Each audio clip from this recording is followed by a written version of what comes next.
Today we discuss about the conditions for the maxima. उच्चिष्ट बिंदु के लिए शर्तें। नंबर वन आवश्यक शर्त। दो प्रकार की शर्त होता है, एक तो आवश्यक शर्त है, दूसरा पर्याप्त शर्त है। नंबर वन आवश्यक शर्त, कोई फलन एफ एक्स इक्वल ए पर उच्चिष्ट होगा यदि x less than A dy by D x greater than zero, मतलब x का मान a से कम होने पर dy डी एक्स का मान जीरो से ज़्यादा हो, x इक्वल टू ए होने पर dy बाई डी एक्स का मान जीरो हो, x का मान a से ज़्यादा होने पर dy बाई डी एक्स का मान लेस शून्य से कम। प्रथम अवकलज का मान धनात्मक से ऋणात्मक की ओर अग्रसर होता है, धनात्मक से ऋणात्मक नीचे की ओर अग्रसर होता है, उसको कहते हैं, यह आवश्यक शर्त है। दूसरा पर्याप्त शर्त क्या हुआ? उच्चिष्ट बिंदु के लिए पर्याप्त शर्त यह है कि d square y upon D x square का मान x is equal to a पर ऋणात्मक होना चाहिए। गणितीय प्रक्रिया कैसे निकालते हैं? नंबर वन, माना कि y is equal to f x फलन है। नंबर दूसरा, d Y by D x ज्ञात करो, उस फलन का d Y by D x का मान ज्ञात करो। तीसरा, d Y by D x is equal to zero को हल करके एक्स के संभव मान ज्ञात कीजिए। चौथा, d square Y upon D x square का मान ज्ञात करो। पांचवा पॉइंट क्या है? एक्स के प्रत्येक मान के लिए d square Y upon D x square का मान निकालिए।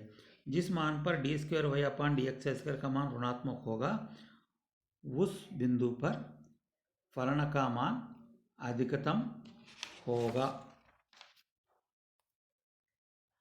दूसरा, नेक्स्ट मिनिमा के लिए शर्त है। मिनिमा के जस्ट अपोजिट होता है। यह आवश्यक शर्त क्या है? नंबर वन, कोई फलन f x x equal a पर निम्नलिखित होगा यदि x less than b d Y by D x less than zero, x is equal to b d Y by D x is equal to zero, x is equal to b greater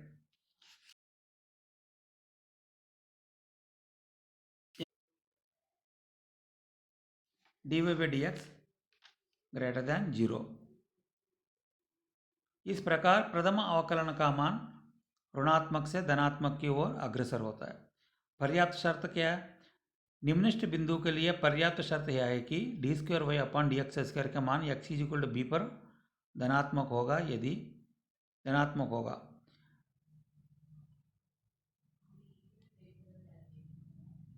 अर्थात d square Y upon D x square where x is equal to b greater than zero. गणितीय प्रक्रिया, माना कि y is equal to f x एक फलन है, D Y by D x ज्ञात करो, डी वाई बाई तीसरा point d Y by D x is equal to zero करो, जिससे x का मान संभावित मान ज्ञात करो, d square Y upon D x का मान ज्ञात करो। चौथा, पांचवा पॉइंट है x के प्रत्येक मान के लिए d square Y upon D x square का मान निकालिए। जिस मान पर D square Y upon D x square का मान धनात्मक होगा उस पर फलन का मान निम्नतम होगा।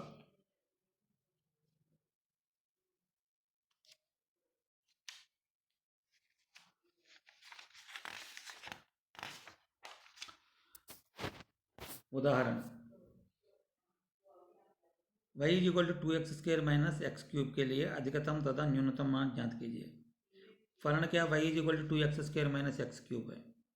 D Y by D x is equal कितना के बराबर? Four x minus three x square के बराबर होता है। नंबर तीसरा बात क्या करना है अपन को? D Y by D x के मान शून्य के बराबर करना, मतलब four x minus three x square is equal zero. X को कामन निकालो तो four minus three x is equal zero. एक तो मान हो गया एक्स इज इक्वल जीरो और दूसरा हो गया minus three x is equal minus four या एक्स इज इक्वल फोर बटे थ्री। चौथा पॉइंट क्या है? D square upon D x square का मान ज्ञात करना है। D square upon D x square equal four minus six X. पांचवा पॉइंट की X is equal to zero पर D square Y upon D x square is equal to four minus six X, six into zero that is equal to four greater than zero. X is equal zero पर फलन का निम्नतम होगा। X is equal to four by three पर D square upon X is equal to four that is equal to minus four less than zero. X is equal to four बटे three पर फलन का मान उच्चतम होगा। X is equal to zero पर फलन का न्यूनतम मान y is equal to two into zero square minus zero cube that is equal to zero. X is equal 4/3 पर फलन का अधिकतम मान y is equal to 2 into 4/3 whole square minus 4/3 whole cube that is equal to 32/27. Next आंशिक अवकलन. आंशिक अवकलजों पर एक चर के अवकलजों को ही नियम लागू होता है. मतलब आंशिक अवकलन का ही दो वेरिएबल होगा, मान लो एक को कांस्टेंट मानते हैं दूसरे को वेरिएबल मानते हैं. जिसकी संपर्क में कर रहे हैं वो वेरिएबल होगा, दूसरी संपर्क में अवकलन कर रहे हैं वो दूसरा सारे वेरिएबल्स स्थिरांक होंगे. उदाहरण के लिए क्या z is equal to 8x² plus 4y³ minus 10 हो तो डो जेड अपॉन डो एक्स तथा डो जेड अपॉन डो वाई ज्ञात कीजिए. जेड की मान कितना 8x² प्लस 4y³ माइनस 10. डो जेड बटे डो एक्स इज इक्वल टू डो बटे डो एक्स 8x² प्लस डो एक्स ऑफ 4y³ प्लस डो माइनस डो बाई डो एक्स ऑफ 10. डो जेड बाई डो X is equal to 8 into x के संदर्भ में कर रहे 8 कामन निकाल दो. D by D x of x² मतलब 2x plus x of 4 into y³. X के संदर्भ में कर रहे हो आपके वेरिएबल y है, उसका स्थिरांक माने तो 0 के बराबर होगा. Minus D by D x of 10 का वो स्थिरांक है वो भी 0 है.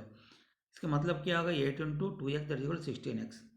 इसी प्रकार डो जेड बाई डो वाई इज इक्वल टू डो बाई डो वाई ऑफ 8x² प्लस डो बाई डो वाई ऑफ 4y³ माइनस डो बाई डो वाई ऑफ 10.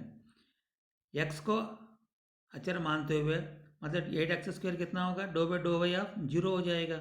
0 प्लस 4 इंटू डो बाई डो वाई ऑफ y³ मतलब 3y² माइनस 0 मतलब 4 इंटू 3y² मतलब 12y². डो जेड बाई डो y is equal to 12y².